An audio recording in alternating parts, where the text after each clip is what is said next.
I was interested in experimental aircraft and space travel as a teenager back in the mid-40s, and when flying discs appeared in headlines all over the country, and the Air Force immediately took an interest, I took an interest as well, and as a teenager just began collecting information on the subject. And then on July 4th, 1947, had my own daylight disc sighting. And when I was working on a farm in broad daylight, I saw this disc-shaped object, which I thought was a parachute at first, drifting along. And as it got closer, I saw that there was no person and no shroud lines, and it descended in a falling leap motion.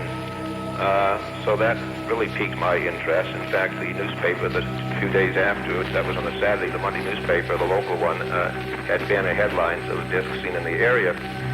I think that when it became apparent that the discs were not experimental aircraft, and that our government and other governments launched investigations, I became extremely interested. During my tour with the Air Force Security Service, I came across various people who had been directly involved with the UFO study, and it was being taken very seriously. So when I got out, I began to perform on-site investigations myself and send unsolicited reports to Project Blue Book and to NICAP.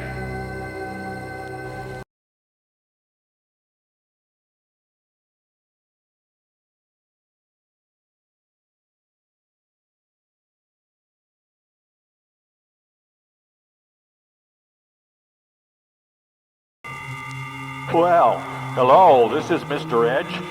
Where am I tonight? I'm nowhere. I'm here in the studio, putting myself through a lot of effects.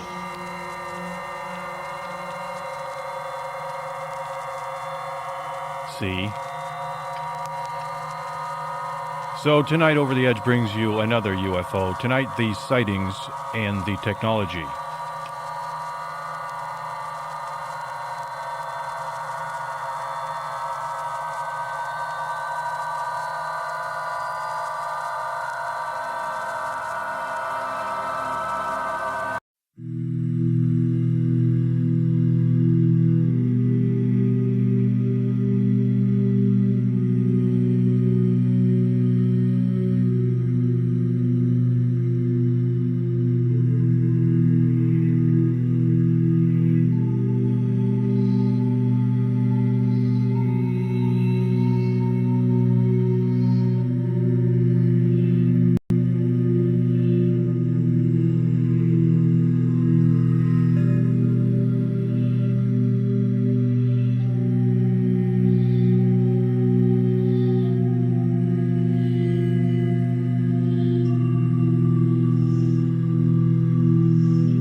In 1949 by two men who worked at a Air Force Defense Laboratory and three other witnesses who saw an object flying near the Rogue River in Oregon. And they looked at it for several minutes through binoculars and could see that it was shaped like a pancake. with a rough surface. Now, if you can see an object well enough to tell that the surface is rough, you can certainly see the overall shape. They described this thing as coming towards, hovering over east of them. This was, the sun was in the west. They were looking towards the east at the time. Moving in slowly, hovering, and then suddenly accelerating at the speed of a jet without any noise. It was a pancake-shaped thing with a little sort of a tail or whatever at one side of the pancake. Now, this report was not, the people did not immediately run to the newspapers or the TV or the radio and say, wow, look what we saw, or pay us $500 and we'll tell you.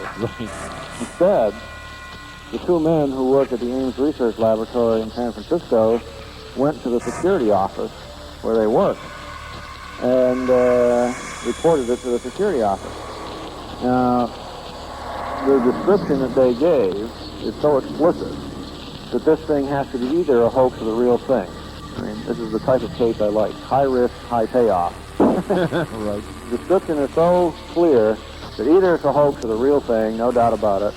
I would say the chance of a hoax is zero, because if you're going to pull off a hoax, you don't start by informing the security office where you work. As you may expect, the security office immediately called the Air Force Office of Special Investigations and requested an investigation of these people, which was carried out, and their story stuck. The Air Force and Battelle Memorial Institute in 1953 or 54 picked this sighting as one of the 12 best sightings to occur between 1947 and 1952. It's an extremely explicit thing, and, you know, as I said, my verdict is that that was real. Theories tend to bite the dust in front of the data. Well, is there enough data, in other words, that... I would have to say that, yes, even if you went right back to the original first sighting that made national history, which was Kenneth Arnold's sighting on June 24th, 1947, if you went right back to that and analyzed it carefully, you'd find that there's no explanation for what he saw, no conventional explanation for what he saw, of these crescent-shaped objects that went past between him and Mount Rainier, flying southwards and then snaking in and out of the mountain peak south of Mount Rainier.